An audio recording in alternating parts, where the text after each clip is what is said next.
All right, good evening, guys. Can everybody hear me? Raise your hands if you can hear me. Good deal. So my name is Joe Durant. I'm one of the senior instructors for the Center for Pain and Stress Research, and tonight we're going to be doing a tutorial on the Dolphin Neurostim. So if you have one, grab it and we'll take a look at them. And let's see, we may have a few more people sign in as we go along, but they'll just have to catch up. So anyway, we're going to do an hour of tutorial here, and then we're going to have half an hour for questions at the end. So we're going to go over how to use a device, how to find points of the device and treat with it, how to treat scars, and also how to do the vagus nerve stimulation part of it. And then at the end, if you guys have questions, you can either type them in the chat box or you can ask them in person, and we'll just roll from there. So let's see here. Starting at the tip of the Dolphin Neurostim here, we'll just kind of go everything from soup to nuts here. Let me adjust this a little bit. There we go. That's pretty good background there. All right, so if you look at the tip of the Dolphin Neurostim, you're going to see there is a sort of a spring-loaded tip right there. So if you push on it, it retracts a little bit. So that's a biocompatible alloy tip.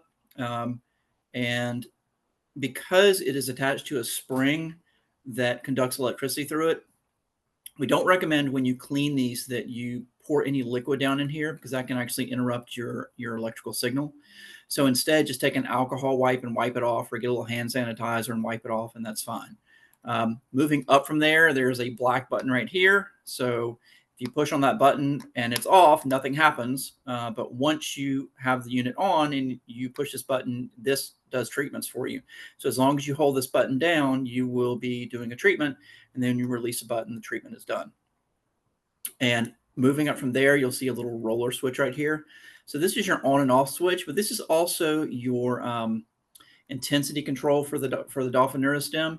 So this is how you're going to adjust intensity. So if you find that the treatment is too stimulating, you can turn it down a little bit or roll it up depending on what you need. And then moving up from there is another little black button, which we'll go over in a minute. But I'm going to start off turning the Dolphin Neurostim on. And when I turn it on, you can hear it makes just kind of a steady tone. And if I turn it over, there's a light right here that should come on. And you see that light is not on.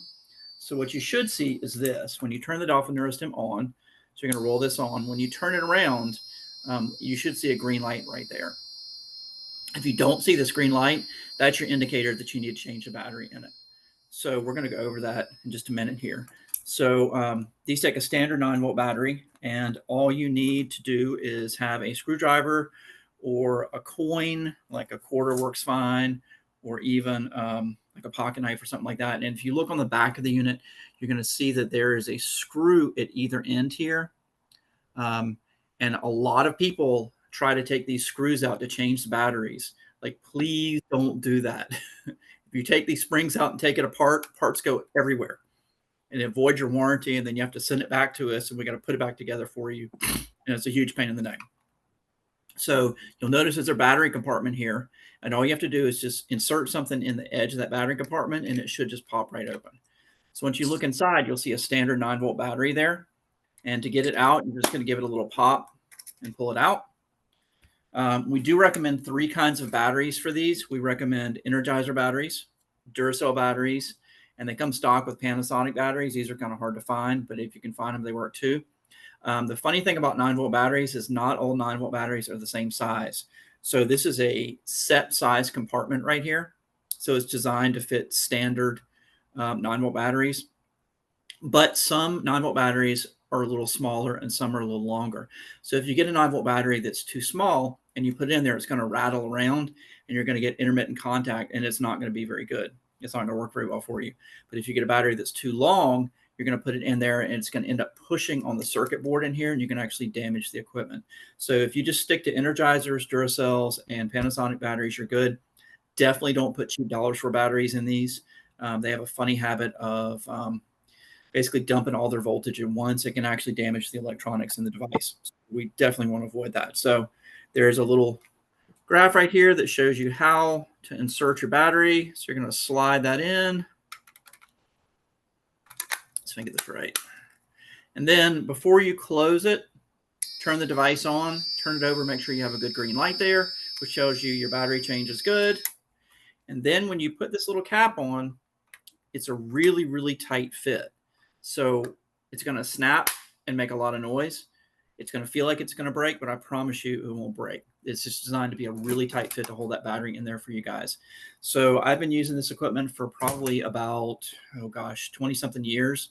I do about 10 hours of therapy a day. And each of those visits, I probably use a Dolphin Neurostim 20 to 30 minutes of that therapy session.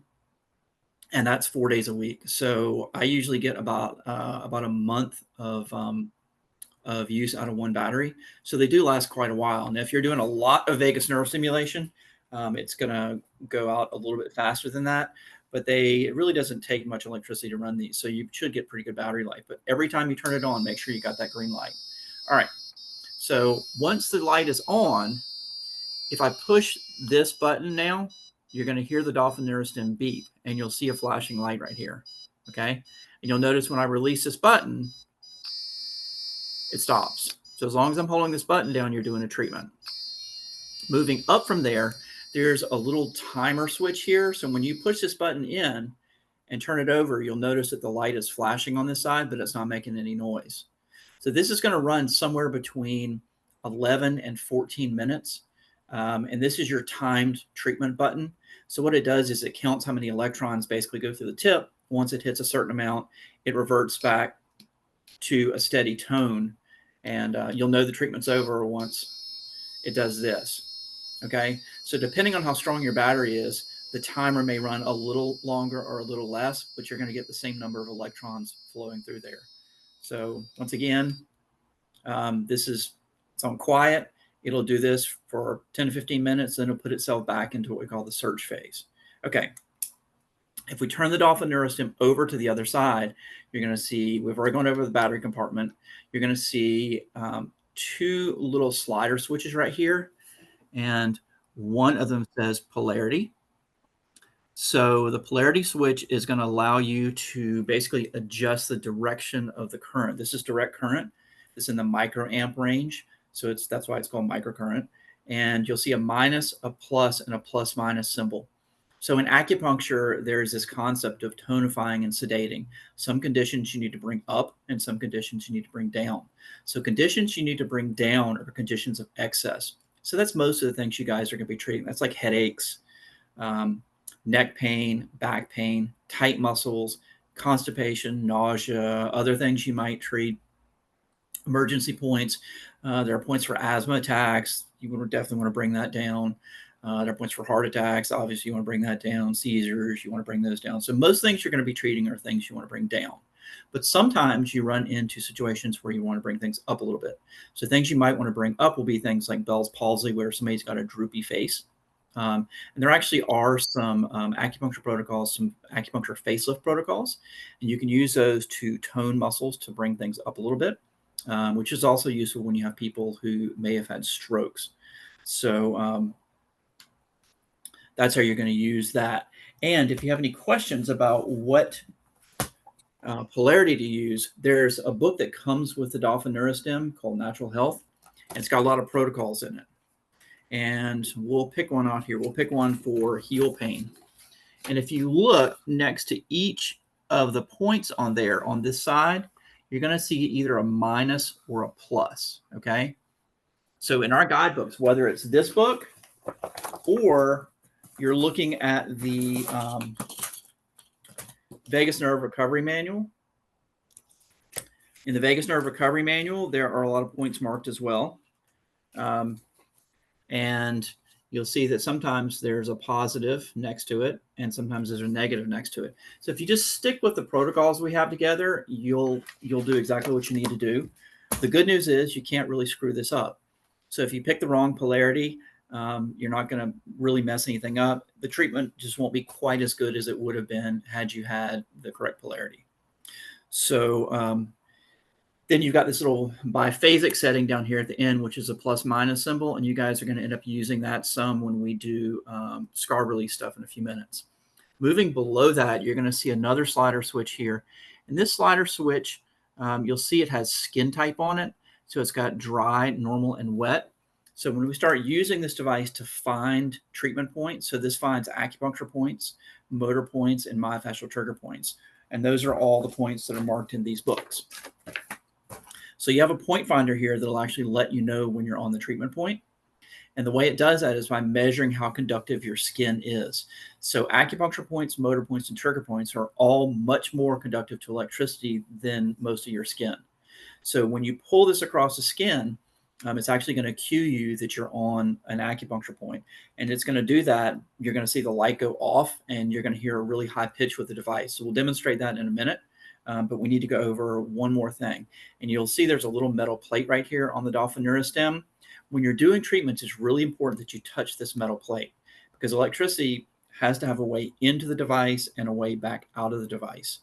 So when you're doing a treatment, you want to hold your thumb on that metal plate and just hold this like you were holding a pen. Okay. I've seen people try to hold the device like this and really odd ways. If you just hold it like a pen, let it cradle right here in between your index finger and your thumb. That's what you want to do. And then you've got your thumb right here on this metal plate like you need to. That allows you to be able to push the button when you need to do treatments. It also allows you to use your, like the heel of your hand right here as a fulcrum.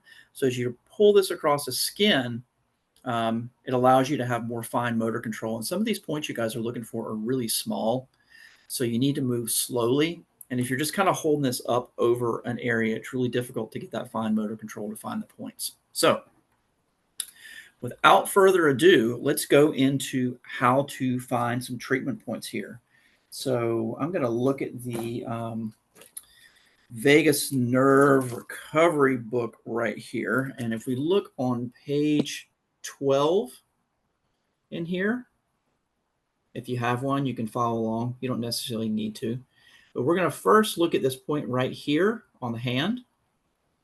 So this point on the hand is called large intestine 4. It's also called Hoku in acupuncture. It's known as the great eliminator. It's a distal acupuncture point that influences a proximal area of the body. So if you treat this point, it influences the front of your neck and face. So this is one of those points that people say, hey, if you ever had have a headache, like rub between your index finger and your thumb and put a lot of pressure down in there. So this is that point. But it's also good for things like sinus problems. It's an area-specific point, so it could be that you've had a stroke that's affecting your face. It could be that you're using this for TMJ pain. It could be for toothache pain. It could be after some kind of facial surgery. So there's a lot of reasons you might use this point. And being a great eliminator point, you actually can also use this when people are trying to deliver babies. It actually speeds up the process of delivery. And I used to work in women's health. So my background is in manual therapy, but I've worked in neurology, neurosurgery offices, pain management office, and also women's health. And we did have cases where we would use microcurrent on acupuncture points to speed up labor when it was time for babies to be delivered. And it does actually work. Both of my kids were born without epidurals. So if you do it properly, it's a pretty quick thing. There's a few other points that you want to treat. All right. So we're going to find this acupuncture point right here. And I'm going to show you first how we locate it with our fingers, and we're going to mark it, and then we're going to use the point finder. So it's between your index finger and your thumb, not in the skin right here, but in the meaty part right here. So if you push right down through here, it's actually pretty tender.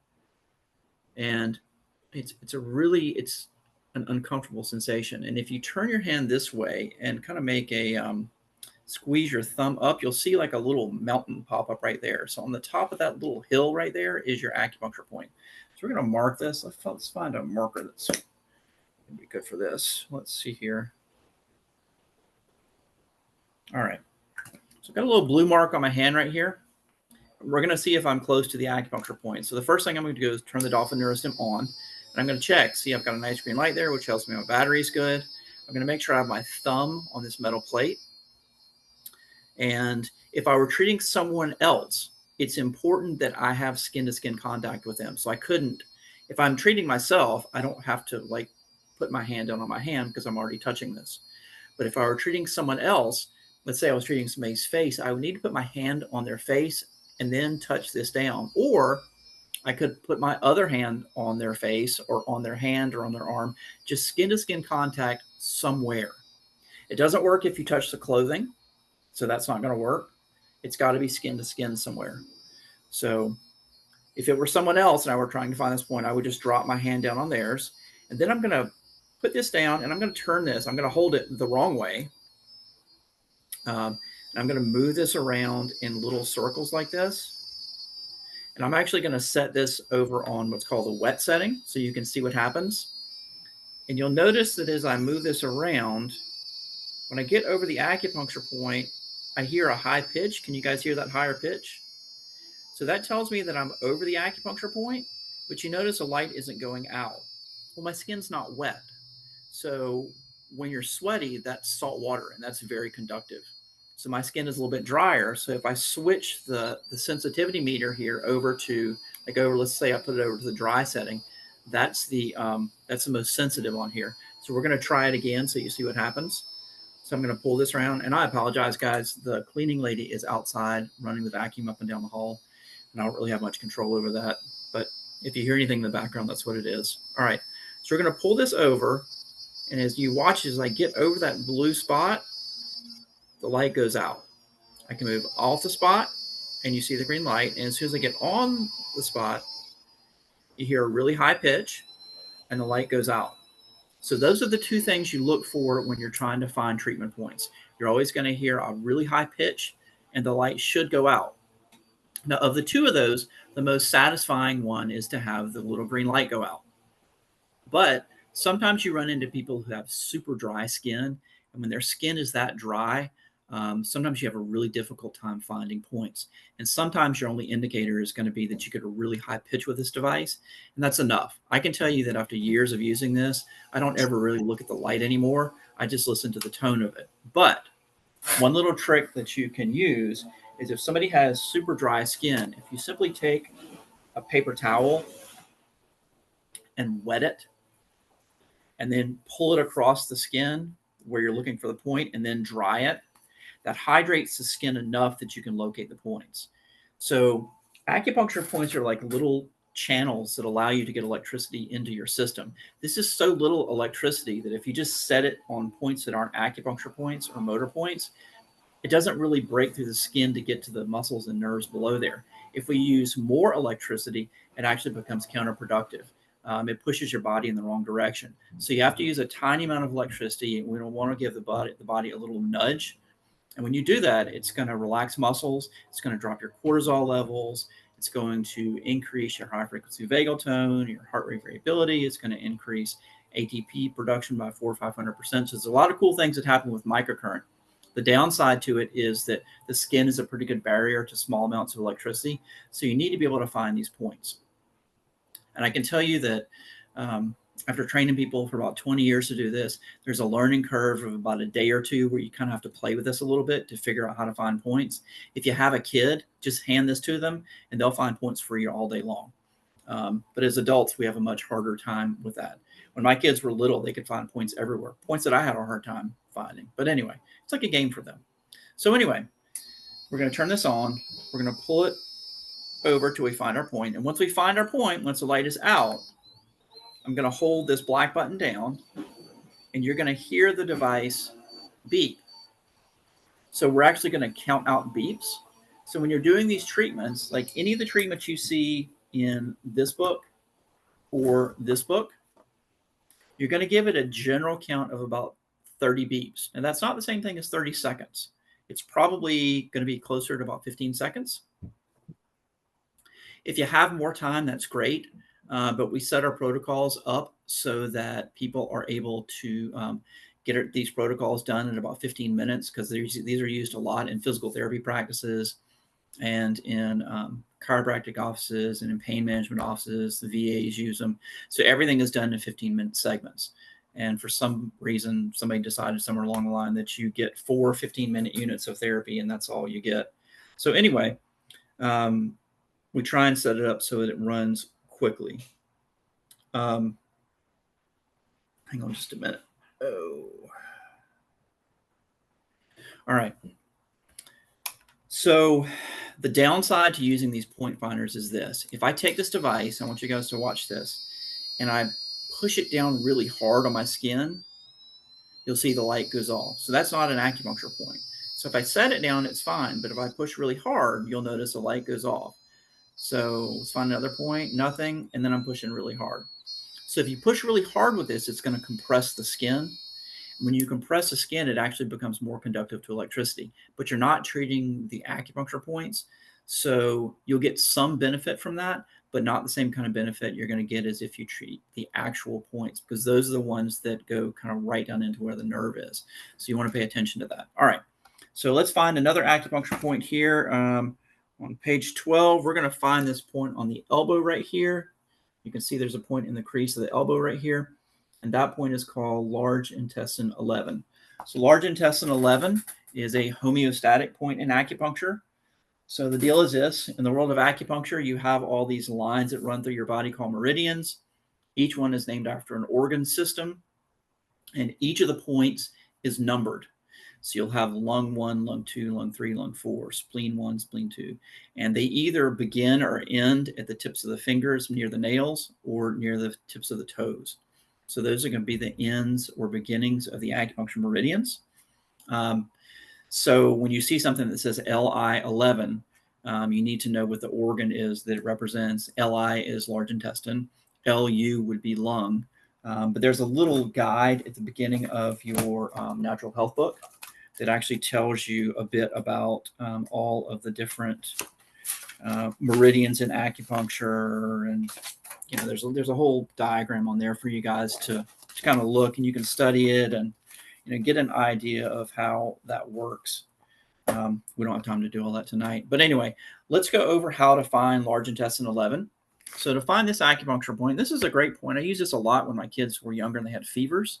But if you go to the end of the elbow crease right here with your arm bent, there is a little hollow right here. So I'm going to put a blue dot right there so you guys can watch. So I'm going to turn my Dolphin Neurostim on, make sure I got a good green light, make sure I have my thumb on the metal plate.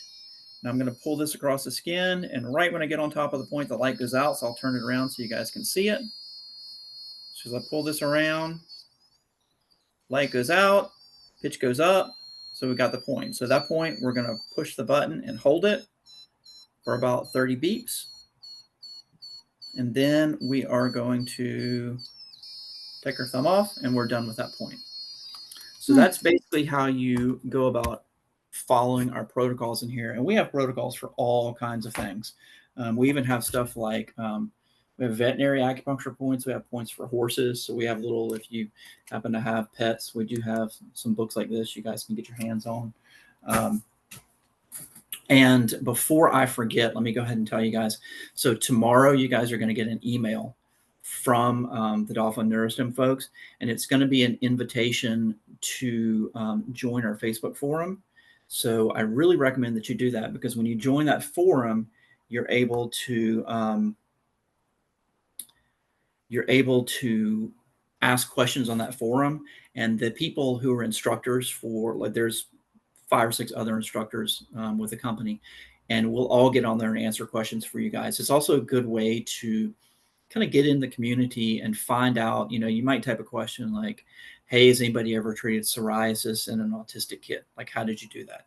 And somebody else will say, oh, well, these are the points I use, and this is how I did it. So it's a great way to network with other providers and other people who might be doing the same treatments as you. The other thing that link is going to do is you're going to get a link to this. So you can actually watch this lesson over again if you miss anything, because I'm moving kind of fast and there's a lot of information here.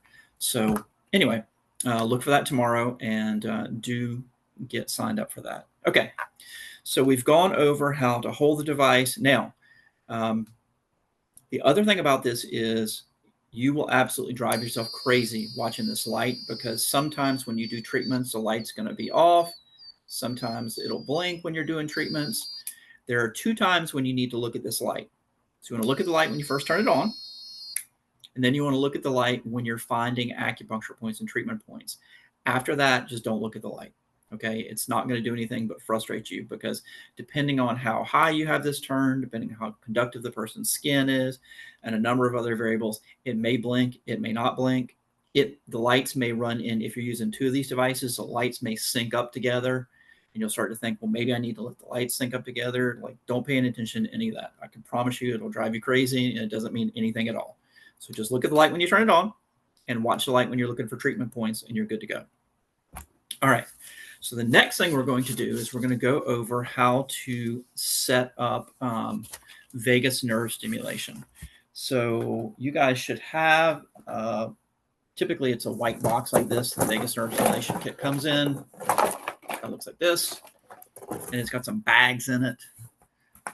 And there should be a card like this. And this card is actually going to have where to connect ear clips and where to connect some cables.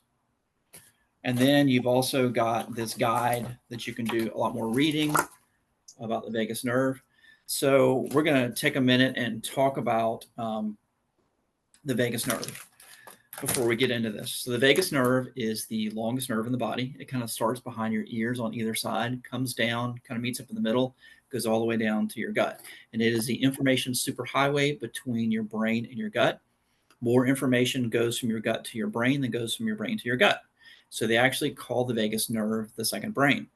It is highly influential in how robust your nervous system is in terms of being able to recover from disease, recover from hard workouts, recover from life stresses, and also will affect how well you can fight off those things to begin with. So you can actually influence your immune system by doing vagus nerve stimulation. I can tell you that it came in very handy for me when I had COVID. It actually kept me out of the hospital. So my oxygen saturation dropped from a not so great 91 or 2 down to about 80. And I was really in a bad spot. And I was able to use vagus nerve stimulation for a couple of hours and bring my oxygen saturation back up enough that I didn't have to go to the hospital. And that's important because I raised 2 kids by myself, and I don't want my kids to have to watch me get wheeled out of the house on a gurney to go to the hospital. So it's a very useful tool. But the vagus nerve also regulates things like how much cortisol is in your system. So properly stimulated, if you do vagus nerve stimulation, you can actually drop your cortisol by as much as 50%. Cortisol is your stress hormone. So when you're dropping that, it really chills your system down quite a bit. And it's really good for any kind of systemic inflammatory responses. So a lot of people who use vagus nerve stimulation have autoimmune disorders of one kind or another, where their immune system is really, really wired up. So if you have, doesn't matter if it's autism or MS or bad allergies, or you've had like toxic mold exposure, like all of those have an inflammatory component to them. Like it actually will trigger some brain inflammation and inflammation in other parts of your body. And it doesn't matter which of those it is, it's all an immune thing. So if you use vagus nerve stimulation, it really calms that stuff down quite a bit. And you'll find that it's quite helpful if you have any of those. So if you have those, you can actually use this on a daily basis and start to get some control over those things. It's not immediate. It takes a little bit of time, but you'll be surprised how fast it works. It's also a great tool for recovery from things like strokes and concussions. A lot of professional athletes use these. We do a lot of courses around, and we go to a lot of different conferences. So like a lot of the professional, the heavy lifters, like the guys who do all the powerlifting and stuff, they use this stuff. There's a lot of mixed martial artists who end up using this device because there's a lot of concussions going on. We also do workshops for the military because they also create quite a few concussions. So very useful tool for that. But the other thing it'll do is if you happen to have your system is just stressed all the time, it's a great way just to chill that out. So there are athletes who will use this after their, like elite athletes will use this after their workouts to recover. So it actually eliminates a lot of what's called DOMS, delayed onset muscle soreness. So keep this tool handy and start playing with it and using it. I think you're going to find a lot of uses for it. Okay. So moving right along here, we're going to talk about how to set up one of these devices for vagus nerve stimulation. So you're going to need the following things. Let me grab them here. You've got a little black cable that looks like this. It's got a cup on one end, and it's got a little male connector on the other end. And if you look at that cup, you're going to see that there is a shiny little metal plate in there. And that metal plate needs to touch up against the tip of the Dolphin Neurostim. So when you put this on, you just want to slide it on firmly like that. And then we need a white cable. So you're going to have a white cable like this. You're going to take that out of the bag. And you have two different kinds of electrodes in your kit.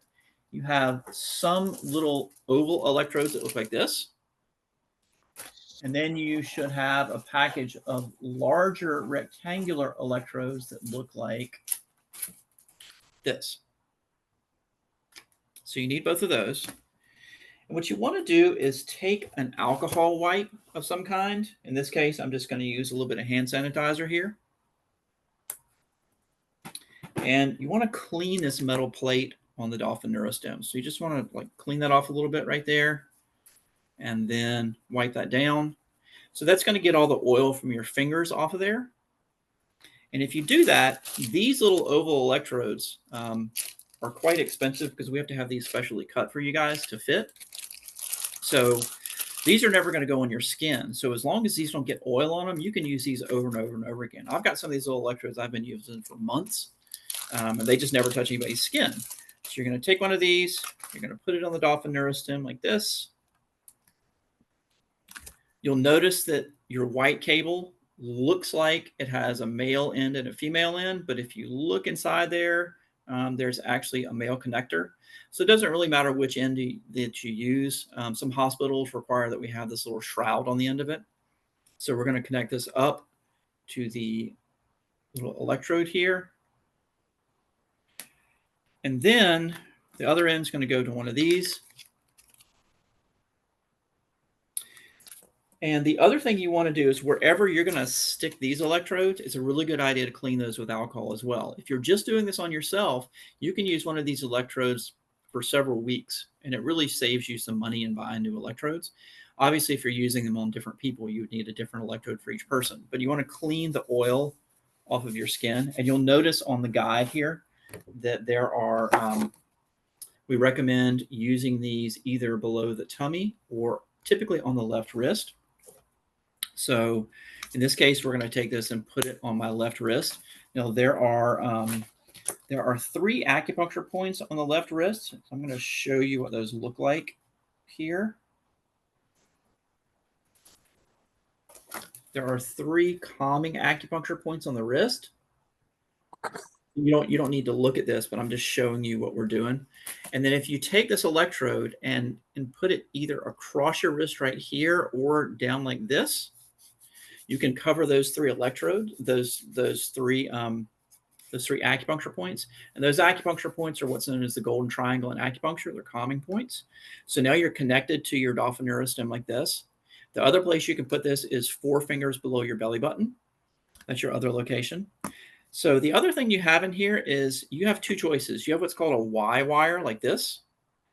So if you want to use 2 ear clips, you need your Y wire. If you want to use 1 ear clip, you just need to have the black connector. And you'll notice that there are in your kits, there are 2 different kinds of ear clips. So you have, let me grab one here for you.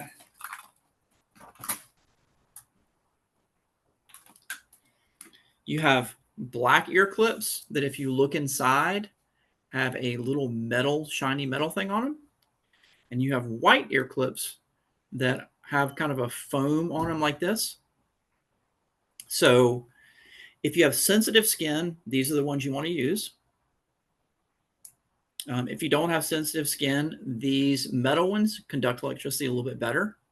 These, however, will not conduct electricity unless it's moist. So this is conductive rubber right here. So typically what I do is I keep a little thing of hand sanitizer and I just dab a tiny little bit of that on there, and that's all you really need.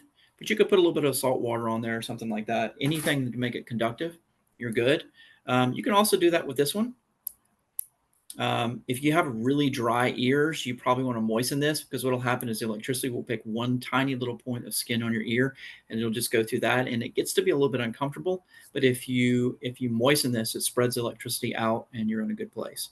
Okay, so I'm going to set this up to put it on one ear just for demonstration purposes. And according to the research, so we have our little ear here. According to the research, there are two places that have the highest concentration of nerve endings for the vagus nerve. Okay. So there's a recent study that came out, it's an MRI study. They looked at all the places around the ear where the vagus nerve showed up. And so this little flappy thing right here is called the tragus of your ear. So on the inside of the tragus is actually the best place to put these. So if you take the conductive part of it and you put it on the inside of the tragus right here, that's where it's going to go. The problem with that is that a lot of people have sort of a small tragus and it doesn't stick very well. Like on my ears, every time I try that, it just falls right off. So if that's the case, if you have insufficiently large traguses, then you can go to what's called the upper concha of the ear. So you've got your ear hole in here where the tragus is. If you come up into this area right here, this is the upper concha of the ear. So you want to put this on there, and you want to squeeze it down a little bit, because you want this little part to actually contact the skin inside the ear right there. So this is the other best place you can put this. But if for some reason you have problems with either one of those, you can actually just go down to the earlobe. This is not quite as good, but it does work. I can tell you that it works quite well.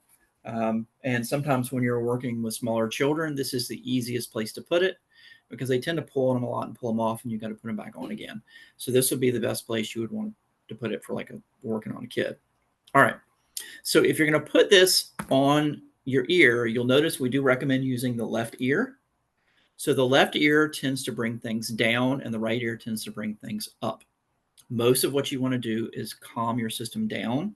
So you're going to use the left ear. So you can use left ear, left wrist, okay? Or you could use left ear and below the belly button.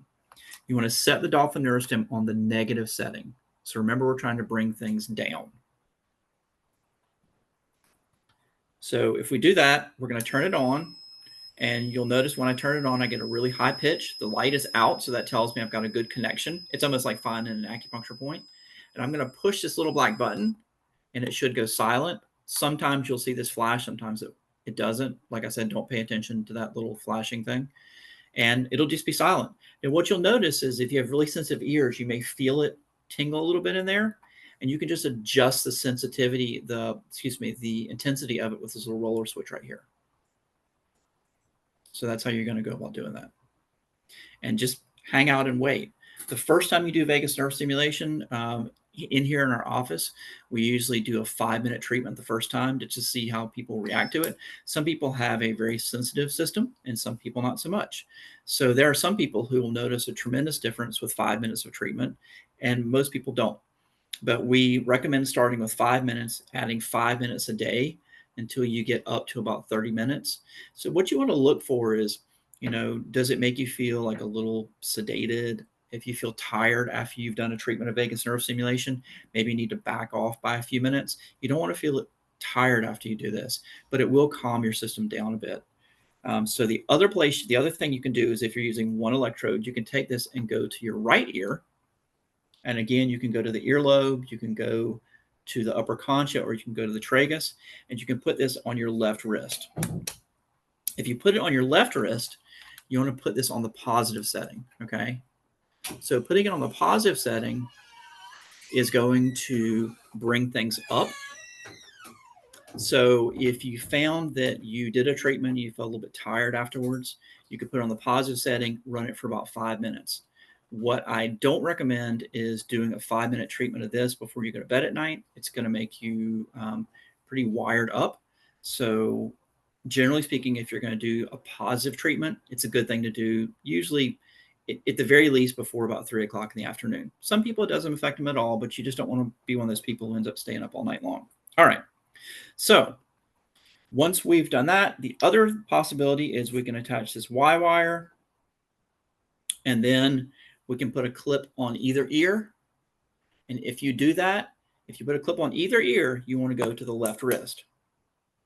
And you want to set the Dolphin Neurostim on the biphasic setting over here. So that's the plus minus symbol right here. And so that's gonna be a homeostatic balance. So that's gonna balance things out a bit. A lot of people like that setting, but everybody is a little bit different in how they respond to vagus nerve stimulation. So that's why we have a lot of options for you guys to try. And don't be afraid to ask questions on the forum about it. And I will give you guys my phone number at the end of this, so you can text me if you have further questions. All right.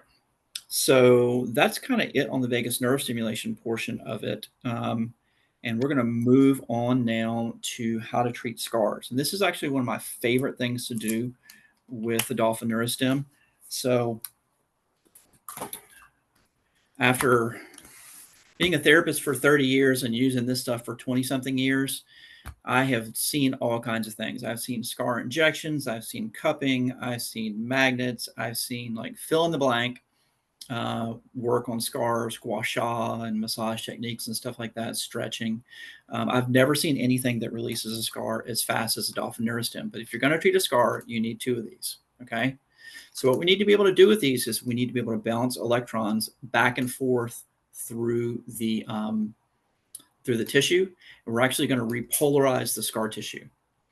So what it's going to do is it's going to bounce electrons back and forth through there and change the polarity of the scar tissue itself. So scar tissue is, your normal body tissue has a charge that's negative, but scar tissue ends up having a positive charge. And for whatever reason, that makes things tighten down quite a bit. And if you can electrically repolarize that tissue, it relaxes it. And we know from doing diagnostic ultrasounds that you get about a 20% reduction in the overall density of the scar with each treatment. So properly done, you will make permanent changes to a scar. It doesn't matter how old the scar is. I have treated scars that were over 70 years old. They respond just fine. On the other hand, you can actually treat a very new injury, and you can treat that scar tissue as well as because it's remodeling, and you won't get as much scar tissue in the area.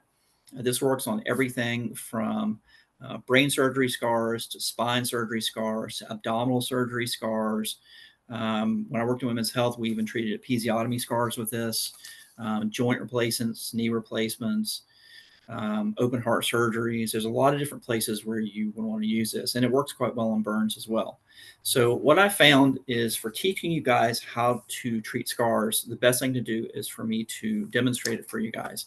I don't have any huge scars, so what we're going to do is we are going to make a scar. So we're going to pretend like I have had open heart surgery. So we're going to make a nice little zipper scar here like this.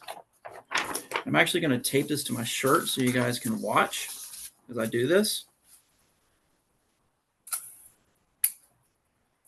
And this will by far be the easiest way for you to visualize how this whole thing comes together. So I do offer specialty scar treatment services, and I market to a lot of plastic surgeons and other surgeons. And for scar treatments, I charge $150 for the first visit and $90 for follow-up visits. So we're going to give me a little open heart surgery scar here for you guys to look at. Let's see here. Because surgeons are great at doing what they do, but they can't control how much people scar after surgery. And what ends up happening a lot of times is people form up a lot of scar tissue that ends up pulling on everything. So scars can be painful. That's one reason they might get treated. Scars can also entrap nerves and cause numbness. So that's another reason you might want to treat a scar. Scars can interrupt the flow of lymph. So you'll see people who've had abdominal surgery who have huge ankles and legs because the lymph down in their legs can't get past that scar tissue to get dumped back into the lymphatic system through the body. So big deal right there. And scars can also cause deep abdominal adhesions. So if you've had one abdominal surgery, you have an 80 to 85% chance of getting abdominal adhesions. If you have 2 abdominal surgeries, you have a 100% chance. So what are abdominal adhesions? Well, it doesn't matter if you've have a big long cut across your abdomen or even little holes poked where they did some kind of laparoscopic procedure. When something enters into that area, your body kind of flips out and starts laying down scar tissue everywhere because it gets worried that what's inside is going to be on the outside. So it lays down all this scar tissue to protect things, but it has a tendency to go crazy, and it wraps around organs, pulls on things. I've actually had a friend of mine who, when she had her appendix out, they found that her appendix was actually scarred to her psoas muscles. And she always had this really, really tight, deep psoas pain that never would go away for long. It's because her appendix had been diseased for years and it scarred itself to there. So the problem with these deep abdominal adhesions is you can't stick needles down in there because you'll poke holes in people's intestines and stomach and stuff like that. And it's difficult to do the manual therapy down there as well because it's so deep. And this is just a huge time saver for that. So this is what we do. We want to, on one side, have a negative polarity with our Dolphin Neurostim. So you're going to put it on that setting right here. We're going to slide it over to the negative setting. And on the other side, we're going to use that setting that we weren't using before. So we're going to use that biphasic setting. And that's the slider switch all the way on the opposite side here. So once you have those settings, this is what's going to allow you to treat the scar. Now, if it's an open wound, clearly you don't want to treat inside that, right? So I have some little rules about where you should use this and where you shouldn't use this. And one of the rules is what I call the rule of pencils. Like, don't stick this anywhere you wouldn't stick a pencil. Don't jam it up your nose. Don't stick it in your eye. Don't jam it way down your ear. And don't stick it in open wounds. Like, other than that, you're pretty good. Okay, so you're going to take your Dolphin Neurostims and you're going to go on either side of this scar. And you're going to go about an 1/8 of an inch or so, like out to the side. And you're going to hold it there for, you're going to count out 10 beeps. So you're just going to turn this on, push the black button down, and count out 10 beeps. Now, we're not looking for the light to go off on this. So we're not trying to find acupuncture points. You're just putting it down on there and pushing. This is a game of bouncing electrons back and forth through this tissue. So really, it's a game of ping pong. The problem we have with scar tissue is it's very non-conductive to electricity. So if I were to take some of these pads and try to put them on top of the scar and try to run electricity through it that way, electricity takes a path of least resistance. So what's going to happen is that the electrons are going to go around the scar tissue, and they're not really going to release the scar itself. So we actually have to have two separate sources of electricity. We've got to bounce the electrons back and forth through there. So we've got to push from one side, we've got to pull it across, bundle them up, and throw them back and forth. So we're going to start, we're going to count out 10 beeps. Then we're going to move about 1/4 of an inch down the scar on either side of it. We're going to count out 10 beeps. We're going to do that all the way down the scar till we get to the bottom. Once we get to the bottom of the scar, we're just going to switch the Dolphin Neurostims in our hands so we don't have to play with the polarity switches. And count out 10 beeps and go all the way back up on either side, all the way to the top. So that's one pass, two passes, switch them again, and you're going to do a third pass. So come all the way down. So in total, you've got about 30 beeps there. If you had, certainly when I'm doing scar treatments on people, I take a lot more time than that, but this is a quick little scar release thing for you guys to be able to do. You can add more time to this if you need to. But when you're doing this, what you're doing is you're bouncing electrons back and forth through this tissue. And when you do that, it actually changes the polarity of this. It changes it from a positive polarity to a negative polarity, like all the rest of the body tissue. And when that happens, the density of the scar actually changes. So we did a study a few years ago, and we had a guy who was actually president of the Laser Society, but he writes instruction books and does seminars on how to do diagnostic ultrasound. So we had him do some diagnostic ultrasound work for us looking at scars. So what we found is if you properly treat a scar with the Dolphin Neurostim, you're going to get about a 20% reduction in the overall density of the scar with each treatment. So that change is permanent. When the density of the scar changes, it takes the pressure off the nerve roots. My expectation is the first time I treat somebody who has a painful scar, 50 to 80% of their pain should be gone after the first treatment. It's really that fast. So if it's a painful scar, the pain is going to resolve pretty quickly.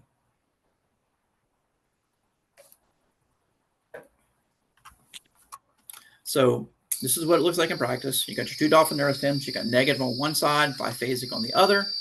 I've got my thumbs on these little metal plates right here. I would touch down on the patient's skin.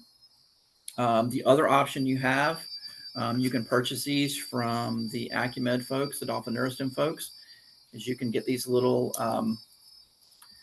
they just call it a wrist strap, but you would put one of these on your wrist and one on your patient's wrist.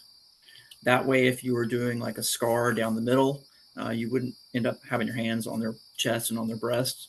So you can do this and just get on either side of it. But that allows the electrons to go from them back into this and then back into these little metal plates. So that's something that you can do. And these are useful when you treat things like horses as well. But anyway, all right, thumbs on the plates, hands on either side of the scar. You're going to notice they make slightly different sounds because one is on negative and one's on biphasic. So one makes kind of a loping sound. So we've counted 10 beeps. Like I said, we're going to make 3 passes back and forth. And once we do that, we've basically made this more conductive. So at this point, this tissue in here that was not conductive to electricity before is now more conductive. So now we're going to start at either end of the scar. And we're going to go on the scar tissue itself. And we're going to work our way down through the scar. Again, 10 beeps, moving about 1/4 of an inch each time. And we're going to do 1, 2, 3 passes. So there again, you've got a total of about 30 beeps. Once you've done that, you will see visible changes in the scar. So it's a really purple, angry looking scar. Typically, they get kind of pink. And they'll feel different. They'll feel really tight when you start. They'll be much looser. If it's a raised up scar, they tend to flatten out. If it's a deeper scar that's hollowed in, they tend to, it's kind of like popping a dent. It kind of pops back out. And if you have keloid scars, this will actually reduce the overall appearance of the keloid. They do shrink down some. It doesn't completely eliminate them, but it will reduce that to some degree. And so with each successive treatment, you should get better and better outcomes. You could do, so when you do a scar treatment, what we've learned is that the density continues to get, they become less dense over time. So once you do a treatment, it continues to work on that tissue for about 48 hours, okay? It doesn't stop, it doesn't stop being effective, but it continues to release it for about 48 hours. And so whatever you're left with about that 48-hour mark, like that's where it is. It's never going to go back to where it was before. So I could do a treatment today on a scar and release it by 20%. And I could treat that same person again in a month and get even more scar release out of them then. I like to get them a little bit closer together. But if you figure about 20% reduction in the density of the scar tissue per treatment, you're looking at about 5 treatments to release a scar properly. Again, it doesn't matter how old the scar is. What I will tell you is if you are treating newer injuries, the scar tissue isn't laid down. So those will remodel over the course of about 1 year to 2 years. So you would need to go back and retreat those periodically because you can get scar tissue that's laid down later on. But these will increase ATP production by 400 or 500%. ATP is adenosine triphosphate. That's the mitochondrial fuel. So that really ramps up the healing response significantly. Like I've had a couple of friends who had non-healing diabetic ulcers that failed in wound care at the hospital. And after I was doing this a little bit with them, we're actually able to get tissue granulation. And in one case, we saved a guy's toe. So it is a very effective modality for that. It's not what we typically do. And the other thing is that you can use these on burn scars. So we've talked about like straight scars, but burn scars are a little different. So you might have a scar that kind of looks like this. So if you've got a scar that looks like this, what you're going to end up doing is taking your Dolphin Neurostims and you're going to work around this like a clog. So just start at the top and the bottom and work your way around it. Again, going about 1/4 inch increments. So you're going to do 3. And so what you're doing is you're bouncing electrons through this tissue. And then once you get done with that, you're going to go all through this. It's going to be more time consuming, but it's still very effective. We have a couple of paper mills around here where I live. And I've treated some guys who've gotten steam burns from those. Steam is really, really bad. It's got way, way, way more energy than boiling water and tends to make very deep, very nasty scars. And this actually works pretty well on those scars as well. And some of these guys, like I treated, like somebody's entire back. So that's obviously, that's not a treatment you're going to do in 15 minutes. It's going to take a while, but it is quite effective. And you'll find that people get better range of motion too. The other thing that scars will do is, like, we see situations sometimes where people have like a knee replacement or a shoulder surgery. The surgery goes great, but they don't get all their range of motion back because the scar tissue from the surgery is actually binding the area down. So you can do this afterwards and really get increases in range of motion. Sometimes you'll see changes from scars that are far removed from the problem. So an example of that was a guy that I had some time ago who couldn't move his shoulder. They thought what they thought was a frozen shoulder. So he couldn't raise his arm up. He couldn't really go back behind his back. Like if you were wearing a bra, he couldn't have reached up to have gotten to it. And he'd had some injections in his shoulder and that didn't help. He had some massage and that didn't help. And they were looking at maybe doing manipulation under anesthesia. So I got this guy in and started talking to him. I'm like, have you ever had shoulder surgery? He said, no.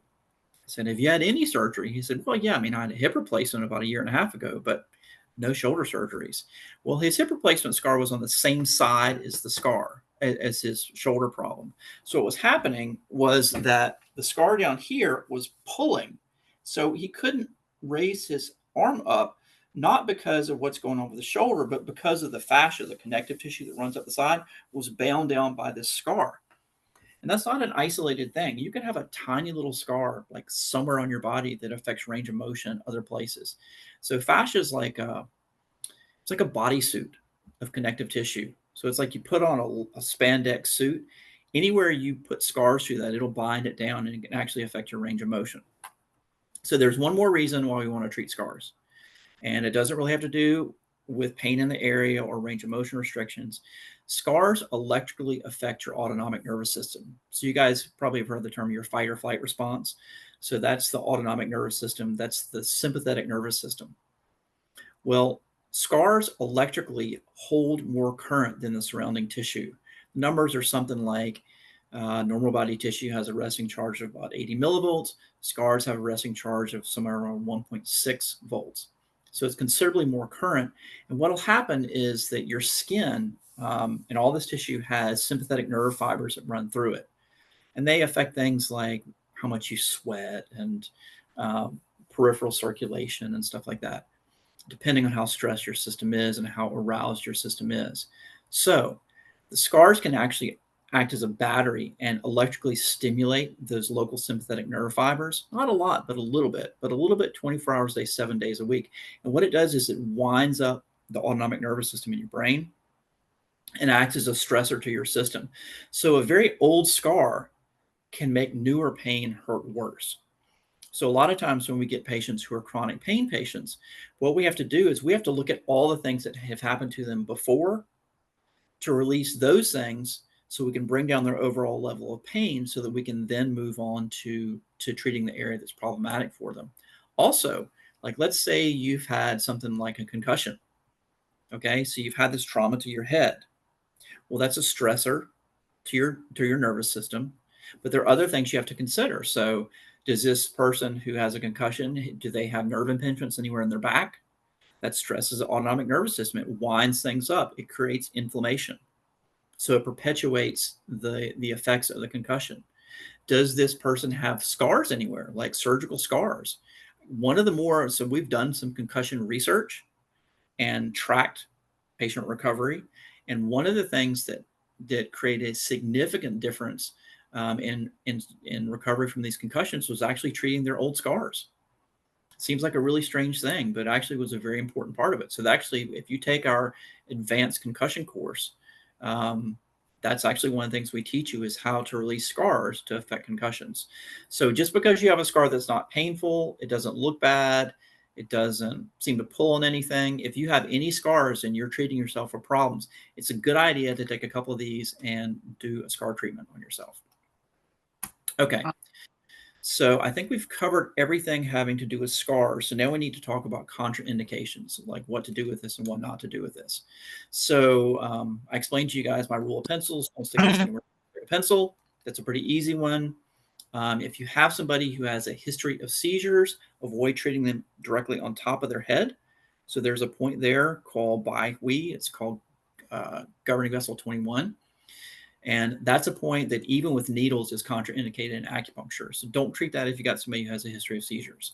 However, there is a point on the bottom of the foot that's actually used to treat seizures. So if somebody's actively having a seizure, you can go to the bottom of the foot. There's a point here called kidney 1, and it stops seizures.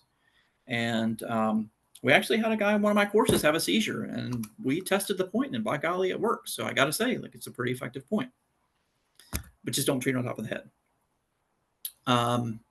Plates, screws, rods, joint replacements, baclofen pumps, dorsal column spine stimulators, insulin pumps, all those things, those are fine.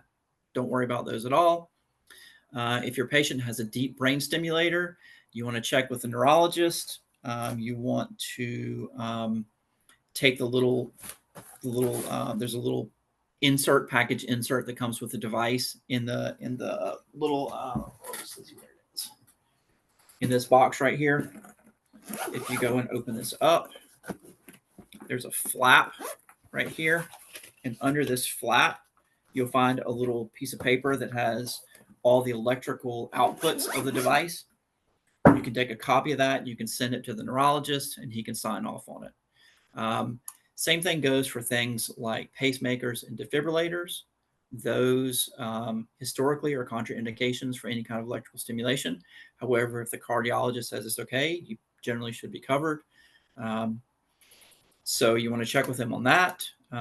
Don't treat anybody who's pregnant, especially in the first trimester, because a lot of people have, I think it's about 50% of people who are pregnant have miscarriages in the first trimester. And you just don't want to be the one weird thing that happens on the day that somebody has a miscarriage. Most people never even know they even were pregnant or had the miscarriage, but you just don't want to be involved in that.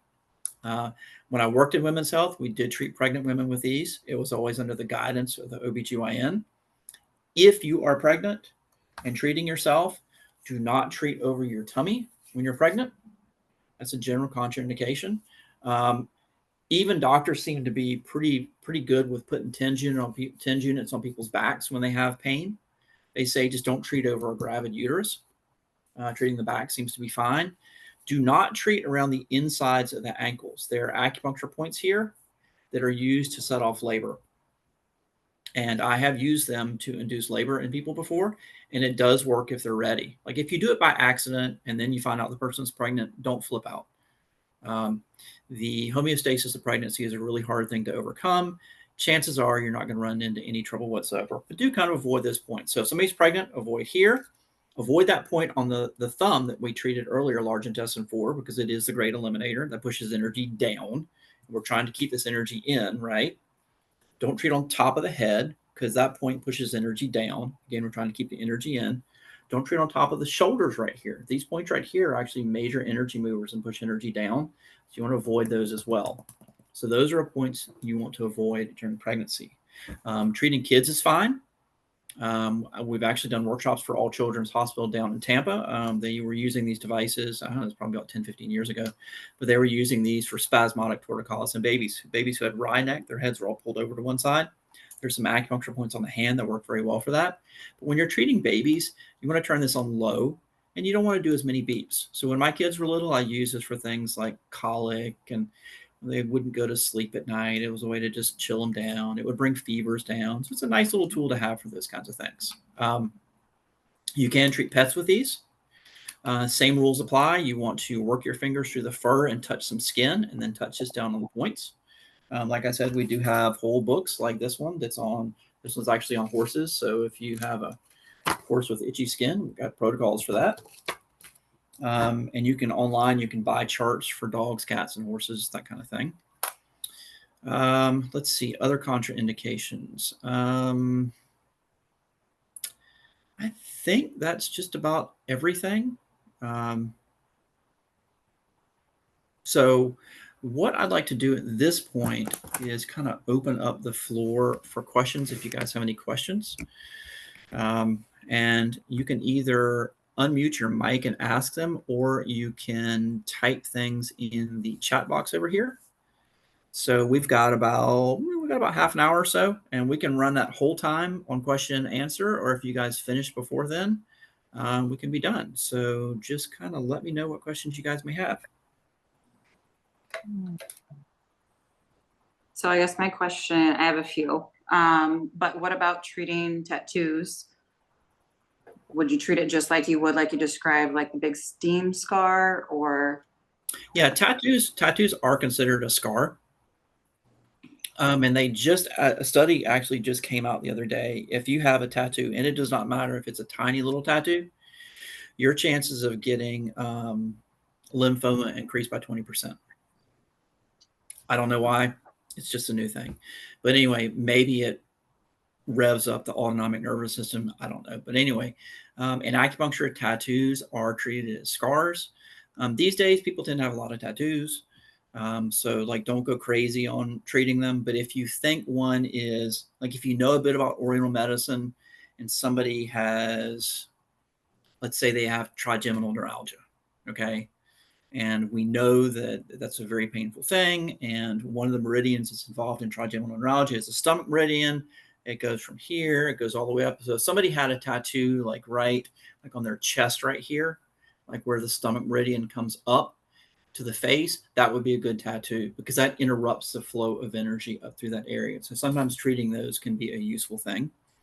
Um, and I think the tattoos with colors tend to be, we got great colors in tattoos now. Like the colors stick a lot longer than they used to, but it's kind of like, it's almost like a plasticky powder kind of stuff that's used in that kind of stuff. And I think that has a greater effect on the electrical system of the body.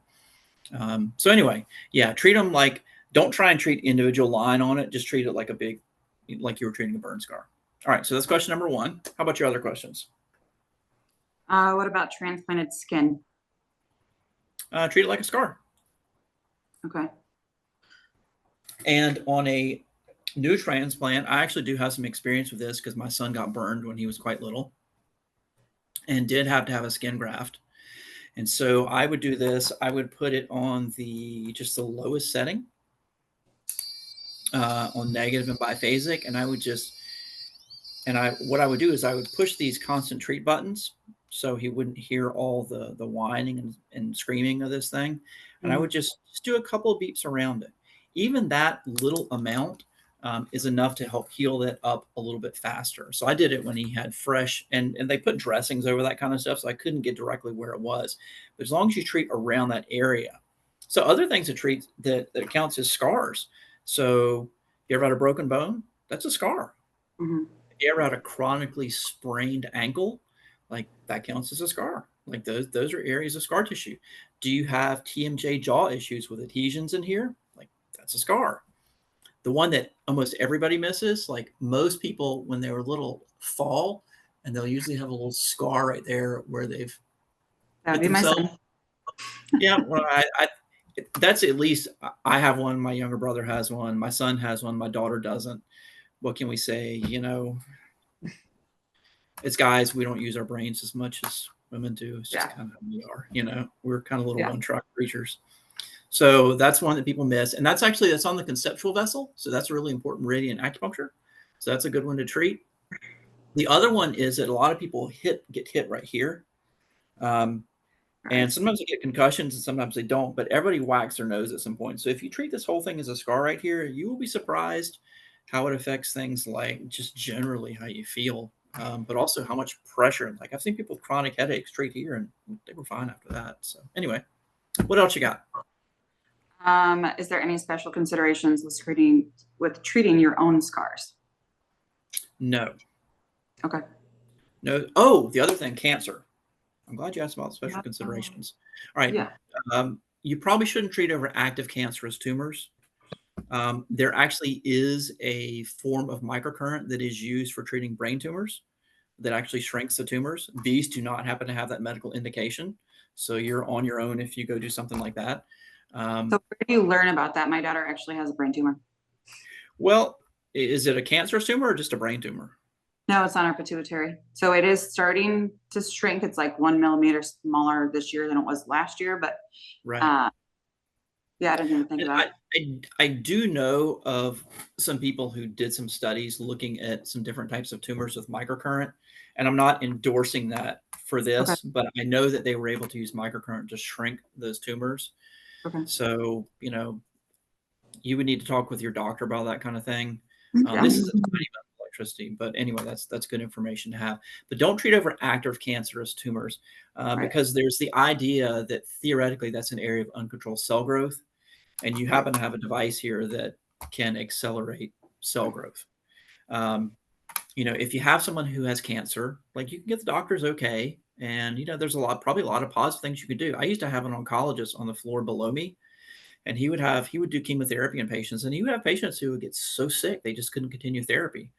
And I was treating him for tennis elbow, and we got to talking about it. I was like, there's acupuncture points for nausea for chemotherapy. And he said, "Would you mind treating?" I'm like, "Sure." So they would come up to my floor. I would treat them for the points. They go down, they get their chemotherapy, and it actually seemed to work pretty well.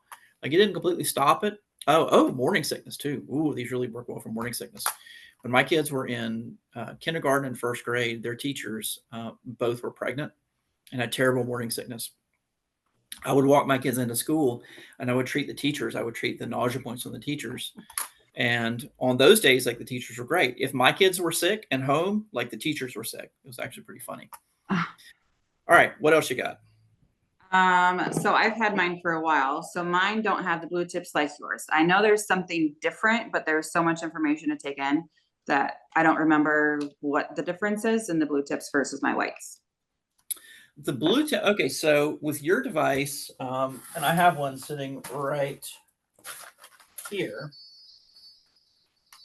Here's the difference. The internals are a little bit different. So the guy who designs these, he's always monkeying with electricity, trying to get it a little bit better. So these are a little bit stronger. The signal's smoothed out a little bit more, so it's not quite as uncomfortable. But one of the big differences is when I turn this on, if I put this on the constant treat mode, this is going to, every 30 seconds, this is going to beep. So in 30 seconds, it's going to go beep. And over 30 seconds, it's going to go beep. And if you're trying to like have someone in a calm situation, like most people are fine with that. Well, I had a stepdaughter who was autistic. Like she didn't like that so much. That would drive her crazy.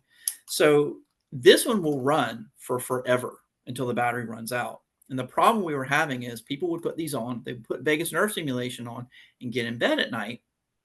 And then they would fall asleep with it on. So they would do vagus nerve stimulation for like 5 hours. That'll make you like feel a little hungover the next morning. So it happened enough. So clearly that tells us A, vagus nerve stimulation is a pretty good relaxing people because these people were falling asleep with it. And B, maybe we need to do something about that. So this one, when you put this on, this doesn't beep at all. But then at about the 11 to 14-minute mark is going to revert back to what we call the search phase, and you're going to get this. So this keeps you from really kind of over-treating yourself. And in clinical settings, that's nice too, because it cues the therapist to move on to the next phase of whatever it is. Okay. So that would explain why in the book, your page 12 was my page 20 something. And I was like, oh, it's totally not in here. You probably don't have the split Y wire either. No, I was looking for it. I'm like, wait a minute. Yeah, you don't have this. I only have black these. Yeah, so for like $30, you can call Acumed and you can get this and the most recent vagus nerve book. Okay. So they'll update it. We're always changing things, trying to make things better. Yeah. So what you buy now, it'll drive you crazy sometimes. Like I just got done teaching a workshop a couple of weeks ago. It was a SCAR workshop, and they rewrote the whole thing. And there's great stuff in there, but there's like misspellings everywhere. And I'll go through and I'll correct all that stuff and I'll send it back and they'll fix it. And then in 6 months, I'll change it again. And then I got to go through it all over again. So we're always changing things. So there's always going to be new stuff. Other things you guys might want, you get these dermatome charts too. These are kind of useful because when you have somebody who's having pain somewhere, if you track the nerve channel back up, it will show you where in the back to treat. So you can treat over the particular nerve roots. If you go to our workshops, we have these really big posters like this, but we don't send these out because you have to send a big cardboard tube and it's pretty ridiculous. But you can buy these. I think they're, I don't know, $10 or $15, something like that. All right. What other questions have we got? That was my list. Anybody else? Nope. I have all right. questions. Oh, okay. I don't know. So I know I'm gonna have to like watch this video like a gazillion times to really understand it because I'm very new to this. Mhm. But I'm also wanting to know kind of how to implement it into like my practice and as services and stuff. So will that Facebook page kind of give me like prices and like length of time that things should take, What or okay, so let's start with, what do you do for a living? massage therapist? Okay. So are you working independently, or are you working in a clinic setting where you have billing codes? I have my own practice. Okay. So if you're working in a practice where they deal with insurance stuff, there's all these billing codes you got to get into. But if you're working for yourself, there's kind of two ways you can look at this. You can say like, hey, this is like a special service we offer, and we charge more for this. And I do, if I break this out and do scar treatments, I do charge quite a bit more for it because nobody else can do what we can do for scars. Like, I mean, like I've seen people do injection therapy next to this, and it's not as effective. So it really is a very powerful tool that you should be able to sell. Um, but the other thing is that in my day-to-day treatments with people, so like I said, I'm doing like 10 hours of therapy a day. Like I treat a lot of people. And in those treatments, I just roll it into the cost of the time that I'm treating the patient. And in that 15 minutes or so, like I'm not using my hands. It really saves you a lot. So I'll do 15 to 20 minutes of this, and I treat people's backs, and I treat the jing points I do all this stuff on people. And that sets me up to be able to get better outcomes with the patients. And it will, it'll actually hurt your feelings how effective these are. Like I'm a massage therapist, and I've spent like thousands of dollars taking workshops on how to release the psoas muscle. Lots of weekends. Okay, there is one acupuncture point on the toe. One. If you treat it with this for 30 seconds, you'll get a better release on the psoas muscle than you can with an hour of manual therapy. It'll really hurt your feelings. But it's a big time saver because who wants to go dig around in somebody's guts, right? The stretches suck. They don't really work. You Yeah. know, when you go do the manual therapy, even if you're gentle as you can be, I mean, it's A, uncomfortable, and B, if you work on old people, like they got crummy intestines and stuff, you can perforate their intestines. So anyway, it's a nice tool to use. So in that case, I just roll it into the cost of thing. I just figured like, hey, like this is an extra thing we do. Um, so when my clients come in, most of them know this is something we're going to do. If it's a new patient, I've never seen them before. I'm like, okay, and I work with some doctors, so they send them here for specific things. I say, look, we're going to do a little microcurrent therapy first, and this is going to set you up to get better. It doesn't make sense to do this last because this is going to get better outcomes with your patients than you can with your hands. It's not that massage doesn't work. Massage works well, but my expectation is if I do a proper treatment of this using our back protocol, like I'm going to cut their pain by at least 50% on the first visit. That's my expectation. It doesn't happen every time, but that's like 90% of them. So once I get that out of the way, now I know what's left. Does that make sense? It's like now you know where the core things are that you have to work on to get these patients better because all the stuff that's kind of clouding your view of things, like that's all aside. The patient's moving better, they can give you a better idea of where their problems originate, and you can focus rather than having to try and calm everything down, you can go to those specific things. So does that help you out a little bit? Kind of. So you would have the scar release part, the vagal nerve, and then the microcurrent, like all three different treatments, right? So yeah, the vagus nerve stimulation stuff, it makes a lot of sense to do vagus nerve stimulation while you're doing body work. So if you actually look at the research, so massage reduces stress, right? Actually, it doesn't. Massage actually creates stress. Like if you measure it, it's not that massage doesn't work, but if you actually measure it by EKGs, massage actually stresses your body. We know that massage works, but it does something that stresses the system. Well, this actually de-stresses the body. So this stimulates the parasympathetic nervous system, which is the rest and digest side. So it calms all that down. So if you're doing vagus nerve stimulation while you're doing body work on somebody, it chills their system down so they actually accept the body work better. So that's one of the little tricks I use, is I actually use this while I'm doing massage work on patients. And, you know, like sometimes they get up just practically drooling. I mean, they'll be out.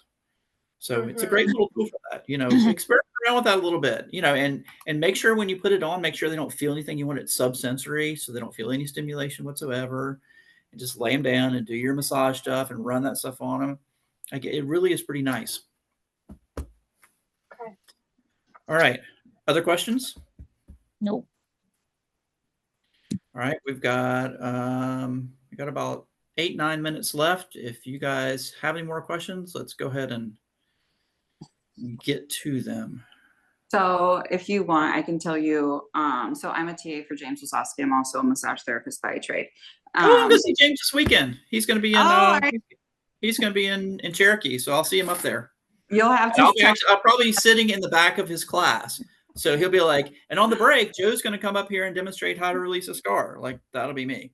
Either that, or there's a guy named Todd who may be there as well. That's why I'm in it. So I did his spring Italy trip. So anyways, but I've used these on scars. Actually, my son broke his ankle. Couldn't tell that it happened. It happened at school. He didn't cry, so they didn't tell me for 3 hours. So by the time I get there, I'm like, okay, he was complaining his ankle hurt is what the teacher said. Well, he was roller skating and his leg went out. Anyways, broke the ankle, the lateral fibular head. So I brought in Crowder. I'm thinking, oh, I'm just gonna like wrap it up, do like a little strapping thing, right? And so I can't even get his shoe off. I pull his pant leg up. I'm like, did you see his leg? So anyways, breaks the ankle. And so I said, don't put him in a cast, put him in a boot. You know, we got to the ER, all the things, right? So they put him in a boot. And they were like, are you sure? I'm like, yeah, I'm going to do cryoderm and microcurrent on it. And the guy's like, okay, whatever. Like the doctor, when we go see the real guy, right? Not just the ER doc. And so he's like, well, we got to have you back in 3 weeks. Usually it takes 6 weeks to heal, but we got to make sure in 3 weeks that it's healing properly and not like misaligned. So anyways, we go back in 3 weeks and the doctor, like we're waiting, it feels like forever, right? In the treatment room. And so he comes in, he's like, I'm sorry to keep you waiting. I had to go back and double check with the radiologist, all these people, right? And it was like 3 weeks in a day or something like that. He goes, because your son's ankle is healed. It's completely like, there's no more break. It's not, because it broke through his growth plate and then it zippered up the fibula. And I was like, really? And so he pulls up the x-ray and everything, shows us on the big screen. He's like, you said you were doing something for him. What did you do? So I exactly, you know, like, and I have these, you know, and what Jim does is basically it's, you hear the beep and have it beep twice. So we were holding points for like a minute going up. So I'm like, oh, okay, things are different now. But so doing all the way up and then doing that 3 times. Yeah, and the reason we're doing 3 times is we're trying to get people to hit different points along the scar. Right. But you could hold for a long period of time. Like for a broken bone, you want to hold that stuff for a long time. Yeah. Because you're trying to stimulate bone growth. And clearly it worked pretty well, right? Exactly. I mean, so then he's like, what is this cryoderm stuff? So, and you know, the strapping technique, I'm sure, if you've been to his seminar before. So I did it 5 times. He never had a pain pill. And clearly, I guess my kid's tough. But then when I got there and I looked at his ankle, he starts bawling. Like, clearly he was in pain, right? But it was interesting just to see how well that works. So then this last weekend, I flew out to Denver to see a friend who broke her tibia and her femur at the joint. She was in a car crash and her knee went into the dash. So they put a exterior rod. So she had 2 lower pinholes, 2 upper. So by the time I got done, the upper pinholes were like, oh, you can barely see those scars. I only treated them once. I did it 3 days in a row with my little white tips. And by the time I left Sunday night, I did it one more time, being the 3rd time. And I was like, those 2 upper ones are ridiculously dark compared to the rest. You couldn't even see the staple holes in 2 spots. So the timing wise, it was just over that 48 hours. So it's just very interesting to hear you talk about it. I finally just took out the vagal nerve stuff. So that's where I'm like, I want to learn more about that. Gotcha. Clearly it's You know what's interesting on your son's ankle? So there's an acupuncture point, and I can never remember which is which, but it's on the outer side of the leg. You were probably treating around that area. So there's a point called gallbladder 37 and gallbladder 39. One is for eye problems. The other is actually for bone marrow. So chances are you're actually running current through the broken bone points when you were treating your son's thing. You can actually, so if anybody has a broken bone anywhere, there are points down there that you can go treat. That's too funny. His So name's like, how do you know his name?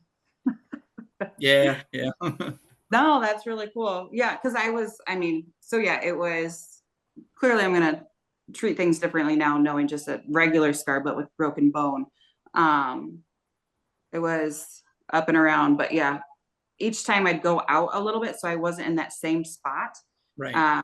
And then try and be like with my friend.